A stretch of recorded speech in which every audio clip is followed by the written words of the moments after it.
Ici Louis-José Hood. Si un jour votre popularité venait à baisser, si on venait que vous oubliez un peu, quelle serait votre réaction? Je crois que je ferais absolument rien pour essayer de revenir sur le tapis. Parce que j'approuve pas ça, les vedettes qui font ça.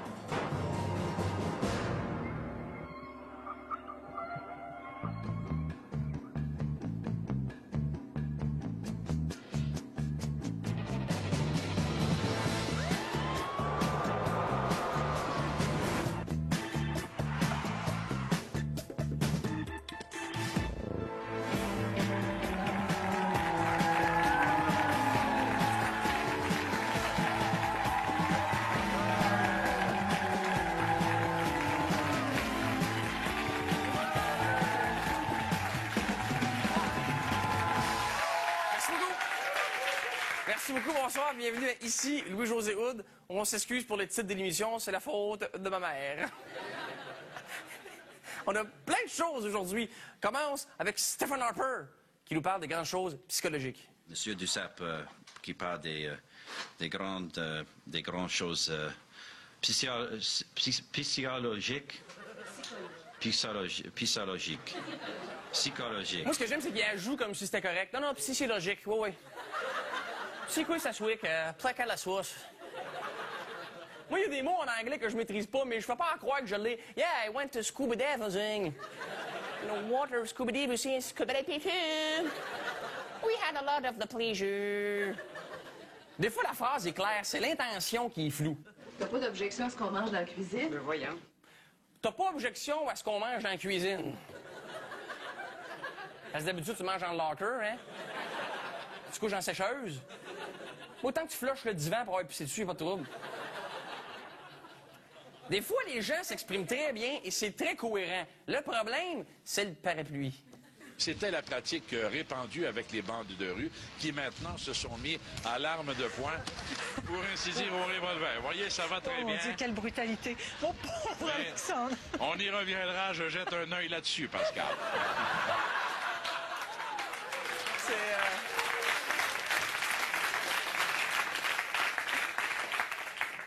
C'est très bien. Moi, je voudrais pas offenser personne, mais quand tu perds une bataille avec un parapluie en direct à la télé, le lendemain, ça va assez mal pour cruiser. Hein? Des fois, on dirait que tu peux te faire prendre la main dans le sac ou carrément la main d'embrassière. Au revoir et bon festival. Au revoir. Voilà, le festival du voyageur, donc à Winnipeg, sur une fois. Avez-vous un problème? Non, mais je peux jouer si vous voulez, le temps que vous vous refassiez une beauté, pourquoi pas? OK, on va laisser ça comme ça.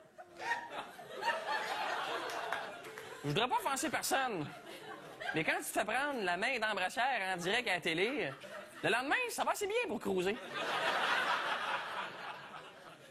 Les imprévus, des fois, c'est des petites choses qui sont inoffensives, mais qui nous font faire une face, des fois, comme...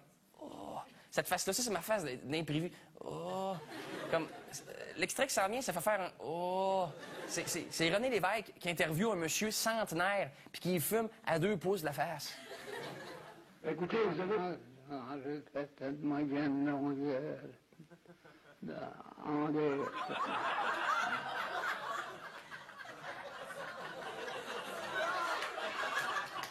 Il a botché dessus! Il a botché dessus! C'est sûr, c'est un accident, mais il est quand même en train de le pré-incinérer!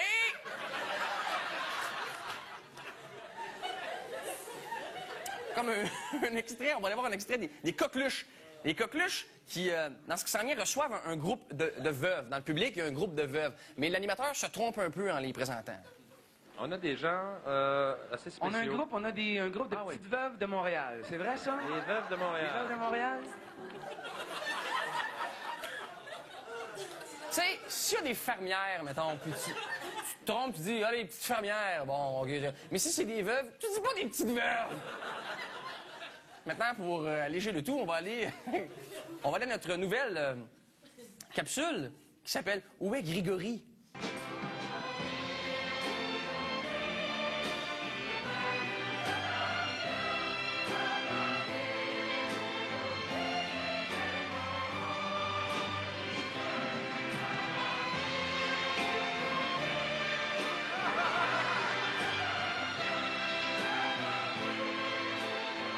suis tout seul qui a failli manquer tellement je suis fasciné par le look des autres. Puis en passant, cette tune-là, là, c'est à chaque fois que j'entends, moi, c'est 20 minutes dans la tête. Là, t'as Grégory. La télévision a toujours eu la mission d'éduquer un petit peu. En 2007, les émissions d'affaires publiques, c'est des émissions sérieuses comme Enjeu, La Facture ou Pimp mon char à Musique Plus. Mais on va aller écouter un extrait d'une des premières émissions d'affaires publiques qui s'appelle C'est la vie, avec l'enquêteur Thérèse Thibodeau, qui pour nous démystifie le pain tranché. Tu sais, quand on règle des affaires. D'après votre vendeur, ces deux pains-là sont supposés être les mêmes. Hormis qu'il y en a un qui est tranché, puis l'autre qui ne l'est pas. C'est exact. Eh bien, moi, Thérèse Thibodeau, je vous dis que c'est pas les mêmes. Il y en a un qui est moins bon que l'autre. Lequel? Le tranché. Et puis, c'est pas la première fois que je remarque ça. Commencez par goûter aux deux. On se parlera après. Pas besoin, madame. Je sais que vous avez raison. Oui, vous dites ça pour couper au plus court, mais vous ne pensez pas. Mais au contraire, madame. Il est évident qu'un pain tranché perd de sa saveur. Personne n'a jamais cherché à le nier. Comment ça qu'il perd de sa saveur? C'est bien facile à comprendre, madame. Dès que vous tranchez un pain à l'avance, il y a évaporation. Hein? Ouais. L'évaporation. L'humidité qui était à l'intérieur du pain est protégée par la croûte. Ouais. Et gardée par le papier d'emballage. Ah. Avec le résultat que non seulement le pain perd de sa saveur, mais la croûte s'amollit. Voilà. En résumé, là, c'est normal qu'un pain tranché soit un peu moins bon qu'un pain pas tranché. Absolument ça, madame. Pourquoi est-ce que vous en faites, d'abord?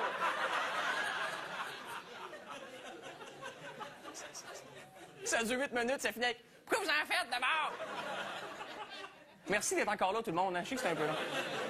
Maintenant, on va avoir une publicité de Ajax où on démystifie pour nous le Ajax. Mais attention, le son est pas très bon. C'est un son de moins bonne qualité. C'est un son tranché. L'Ajax est devenu bleu. Oui, oui. Mais on le saupoudre blanc et ça devient bleu. C'est le nouvel Ajax. Il change de couleur parce que c'est de la toute nouvelle chimie. C'est de la toute nouvelle chimie. C'est ça que je dis aux filles, moi, quand j'ai un petit bobo sur le bord de la bouche. Non, non, non, c'est de la toute nouvelle chimie.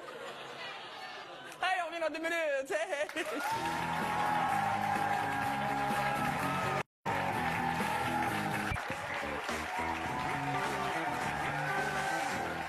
Faut être attentif aux publicités, parce que des fois, on voit plein de monde là-dedans qui sont pas connus au moment où c'est tourné, mais qui deviennent connus à un moment donné. Il y a peut-être des gens qui se souviennent de cette pub-là du transport en commun qui date de 93, mais il n'y a sûrement pas grand monde qui se souvient de qui jouait la réceptionniste. Monsieur voyage en métro. En autobus. En ville, c'est parfait. Ma femme est représentante, c'est elle qui garde l'auto. Ah, vous avez juste une voiture? Ben oui. Ben nous autres, on en a 2. Ça coûte pas plus cher, hein? Et puis, ça fait longtemps que la deuxième est payée. Monsieur Massé, votre garagiste. Excuse-moi. Tout le dessous? Ah, c'est Caroline Néron. Ou comme diraient les filles dans le public, « Ah, ah! » C'est ça le son que ça fait quand on l'a vu en studio. « Ah, ah! » Caroline Néron, moi, je ne connais pas beaucoup Caroline dans la vie, mais je sais que c'est une personne qui se préoccupe beaucoup de l'environnement. Et c'est bien parce qu'avec la quantité de spray net qu'elle a dans les cheveux, elle peut se partir son propre trou dans la couche d'ozone. Bon, on voit souvent des petits visages comme ça. Faut être attentif, là, vraiment. On va regarder une vieille pub de lait avec Norman Brathwaite. Je faisais là dans un bar là, il y a une boîte très très fly avec tout le jet set. Je suis sûr maintenant de pouvoir vous affirmer qu'il n'y a rien de plus beau que le lait. Les jeunes sont franchement meilleurs. Ils boivent ce qu'il y a de mieux, le lait. Franchement meilleur. J'interviens ici. Premièrement, c'est quand la dernière fois que tu as vu un party d'ado où tout le monde buvait du lait? Tu sais, il n'y a personne qui mérite de se faire taxer ses vêtements, mais il faut pas courir après non plus, là. T'arrives de partir des dos avec un verre de lait, c'est comme dire « Hey, pétez-moi dans la gueule! » Même si tu bois du 3,25 là, il y a personne qui fait « Oh, check le badass! » Il boit son lait avec un maximum de gras. Puis on peut-tu avoir moins remarqué que Pascal Bussière est dans cette pub-là? Ça dure un quart de seconde, elle fait comme « Mais c'est Pascal Bussière, il y a à mettre en arrière d'un gars qui a un saut de banane canari. » Avec la coupe d'Anton Stachny, même pas Peter, Anton. Et il y a aussi là-dedans, c'est pas fini, là, il y a notre amie Patricia Paquin. Patricia qui échappe du lait en passant, et qui a le look Hulk Hogan un peu, là, c'est... On peut commencer comme comme figurant et à un moment donné, devenir connu du grand public, mais on peut commencer comme figurant et devenir figurant star. En écoutant des archives, on a repéré un bonhomme qui s'appelle Harold Plante et qui a eu une carrière fulgurante et qui continue toujours à figurer partout dans les téléromans. On va assister à ses débuts. C'est un peu un quiz. Trouvez Harold, OK? Il est partout. Vous en rendez pas compte, mais il fait partie de vos vies depuis 15 ans. C'est hallucinant. 1989, dans Robert et compagnie, comme acquiesceur en acceptant une bière et brasseur de dés. Ça fait quelque chose? C'est la tournée du patron. Un scotch. Un scotch pour le monsieur. Une bière pour mon ami. Hein? Hé! C'est en dedans. Oh, ben je travaille, hein. Je gagne ma vie. Ah, tu sais pas quoi? J'ai trouvé une maison pour mon frère. C'est fluide. Ça aussi, c'est impressionnant dans l'héritage, OK? Une scène qui se passe à Montréal. Et dans la même émission, la scène juste après, à 3 pistoles. J'ai pas de doute là-dessus. Mais avant d'aller plus loin, il va de soi que Gabriel doit être mis au courant. Moi, ça fait 2 ans que je visionne des archives et j'ai jamais vu quelqu'un qui dansait bien dans les années 80. Ça se poursuit dans Catherine. Bon, ben, je pense qu'on a pas mal fait le tour. On va-tu baiser? J'adore notre relation. Oh, shit. Qu'est-ce qu'il y a? Qu'est-ce qui se passe? On dirait que tu essaies de te cacher du gars qui est au bout du bar. Ah, il est rendu tellement hot. C'est le seul figurant qui peut mettre des lunettes de soleil dans ses scènes. On voit aussi Harold, plus récemment, dans Le cœur a ses raisons, dans un beau rôle plein de poésie.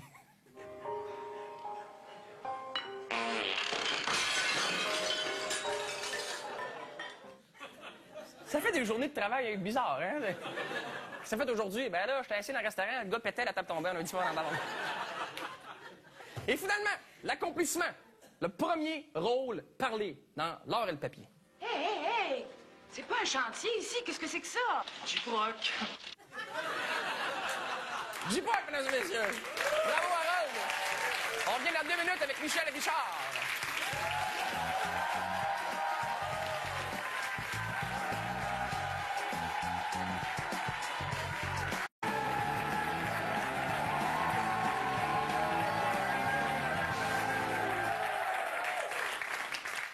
Merci. Notre invité de ce soir, on l'a reçu souvent à l'émission, indirectement dans différents extraits d'archives. Mais c'est la première fois qu'on l'a en vrai avec nous et on s'est rendu compte que ça coûte un peu plus cher. Mesdames et messieurs, Michel Richard.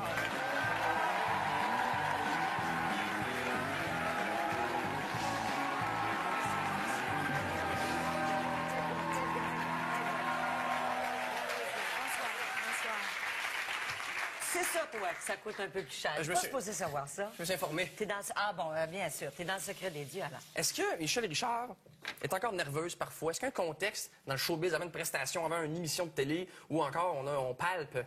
Je suis toujours nerveuse, puis j'imagine que la journée où je ne le serai pas, je serai moins généreuse peut-être. C'est dans ma tête, mais en tout cas, je suis toujours nerveuse. OK. Ça me motive. Je trouve ça très motivant.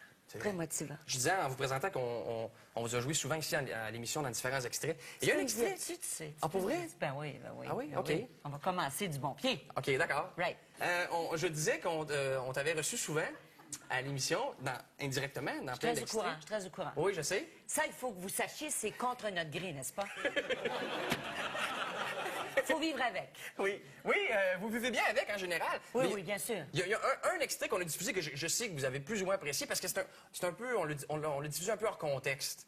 Mais nous, on trouvait ça drôle, mais peut-être qu'on n'était pas peut-être mal informés du contexte. On va le revisionner et puis tu pourras nous expliquer la situation. Ça commence bien? Non, mais c'est très doux, c'est très charmant. On regarde. Ah bon, d'accord. Tu viens-tu quand on revenait après la soirée? Qu'est-ce qu'on faisait? Tu t'étendais sur le siège d'en arrière, les pieds sur ta mère et la tête sur moi. Tu me suçais le pouce. Hein? Tu viens-tu de ça? Non. C'est que... Mais c'est que quand on l'a diffusé... Content, là? Non, mais quand on l'a diffusé, c'est parce que là... Attends, on se soyait. Tu devrais faire rewinder puis rejouer encore une fois. Oui, parce que l'extrait, on s'est rendu compte après que l'extrait au complet, tu t'expliquais que t'avais 7 ans. C'est pas une affaire, là. C'est une affaire de petite fille. Je n'explique pas grand-chose, mais j'expliquerai encore moins ce soir parce que j'ai pas à me justifier. Tout ce qu'on sait, c'est que ma mère était à côté de moi, mon père conduisait devant. Oui. Et puis il s'est peut-être trompé, il a peut-être dit son pouce au lieu de mon pouce ou je sais pas quoi. En tout cas, je veux dire, ça c'est il y a 28 ans passés en plus, tu sais. Quand on sait aujourd'hui, avec la mode des jeunes humoristes qui sont... qui ont la langue légère. Quand on sait ce qu'ils peuvent faire avec, je veux dire, c'est sûr que... Oui, j'ai appelé, oui, pour dire que je n'étais pas contente à votre producteur. Ouais. On est dans un pays libre ici, n'est-ce pas? Oui, absolument. Oui, alors, mais voilà. c'est une belle robe. Puis toi, bon, ben, tu m'invites, puis en partant, tu recommences encore avec ça. Oui, mais c'est pour un ça lien va bien à autre aller. chose. Passons à autre chose, s'il te plaît. Hein? Oui, mais là, ça va juste être pire. Ah bon? C'est une joke, c'est pas vrai. On s'en va ailleurs complètement. Est-ce que tu as déjà, à un moment donné, toi, pensé arrêter, puis finalement, non, t'es resté, ou penses-tu à un moment donné? J'ai déjà pensé arrêter vers 1967, où je travaillais beaucoup trop. On parle de 46-47 semaines par année dans les cabarets. Et puis, j'en avais ras-le-bol. Alors, je me suis reposée un petit peu et j'ai recommencé. Et après ça, j'ai plus jamais eu envie d'arrêter. Et je pense pas que j'arrêterai. On a un extrait, je pense, de la même période où ça a l'air assez intense. On regarde. Oui, cette popularité pèse sur les épaules de cet enfant de 17 ans, car elle n'a que 17 ans et c'est là que réside son problème. À cet âge-là, la popularité ressemble étrangement à un sacrifice. Est-ce que c'est plus agréable? Moi, je trouve pas. Non? Je trouve pas que c'était un sacrifice parce que j'ai grandi là-dedans, puis j'ai grandi avec un père qui faisait ça et qui rentrait à la maison à 3 heures du matin et qui expliquait à ma mère ce qui s'était passé durant la soirée, qu'il y avait eu un public plus difficile, que le système de son avait été mauvais, que ci, que ça. Alors, c'était ma vie. Je ne connaissais que ça. Puis, est-ce que c'est plus agréable d'avoir une vie publique à l'âge que tu as maintenant ou à 17 ans? C'est plus agréable à 17 ans parce qu'on n'est pas conscient. OK. Ouais. On n'est pas conscient. Okay. Non, c'est moins agréable aujourd'hui, mais bon, ça ne m'empêchera pas de continuer. Te souviens-tu du prénom de ton premier chum, toute petite, là? Ton premier petit amoureux ou petit ami, petit copain? Oh, oui, il s'appelait Jacques. Est-ce qu'il y avait un surnom? Écoute, tu vas chercher ça loin, là, hein? Rien que ça à faire. Je sais. Je veux dire, si je me rappelle, quand j'étais toute petite fille, là, c'est sur ma rue, la rue Saint-Michel, j'avais un amoureux qui s'appelait Coco. Ah oui? Coco. Excellente mémoire. On va regarder un extrait. Il t'a fait mourir. 1963, je pense. Elle dit des petits garçons d'abord. Étiez-vous populaire? Un petit garçon. Un en particulier? Oui, un en particulier qui s'appelait Coco. Ah, il était charmant. Très beau? Ah oui, moi je le trouvais très beau. Je lui disais d'ailleurs, je lui disais, comme tu es beau, Coco. Puis il dit, ta mère, il dit, avec quoi qu'elle te lave les cheveux? Fait que, j'ai dit, avec du shampoing. Hein? Là, je le dirais pas. Et puis il dit, oh, que t'as les cheveux doux. C'était nos conversations, ça. Hein? Comme tu es beau, mon coco. Oui. Ah. Oui. C'est beau, pourriez-vous me le dire? C'est fait, hein? Non, parce que je ne pense pas.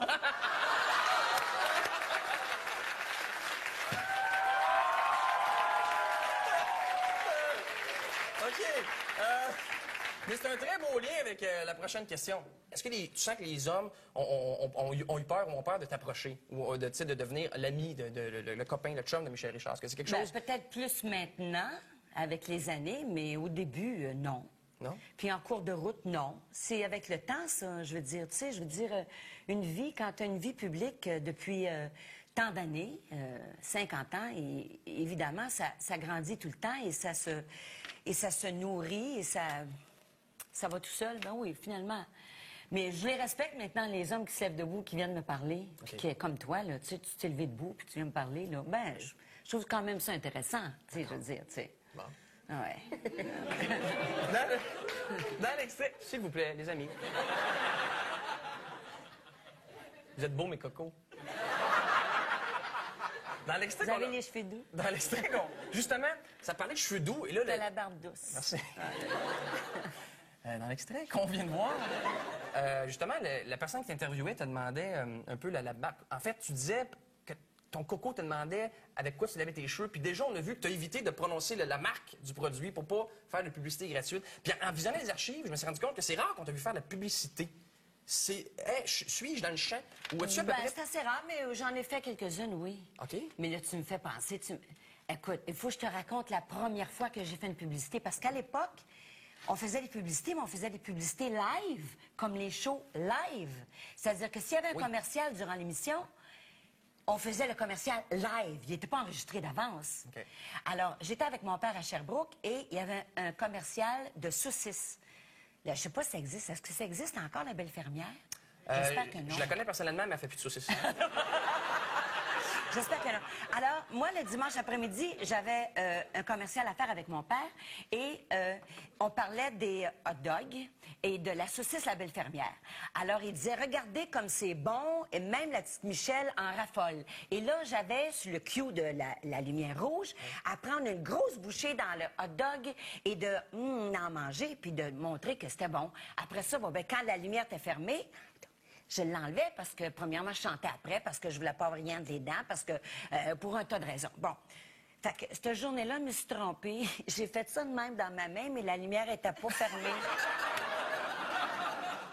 Fait que, je vais te dire, mon père a perdu le commercial, et puis moi, ben, j'en ai pris pour une bonne leçon. Ah oui, OK, c'est bien. Alors, tant que la lumière est allumée, on est gentil. Oui, d'accord. OK? OK. Alors? Attends à l'heure, toi. Oui, oui. Bon, moi, je sais avec une de tes plus belles robes, bien avant Julie Snyder, Michel. On va regarder ça pour se dire bye-bye. OK, Et OK. merci beaucoup tout le monde d'être venu en studio. À la semaine prochaine. Salut. Merci.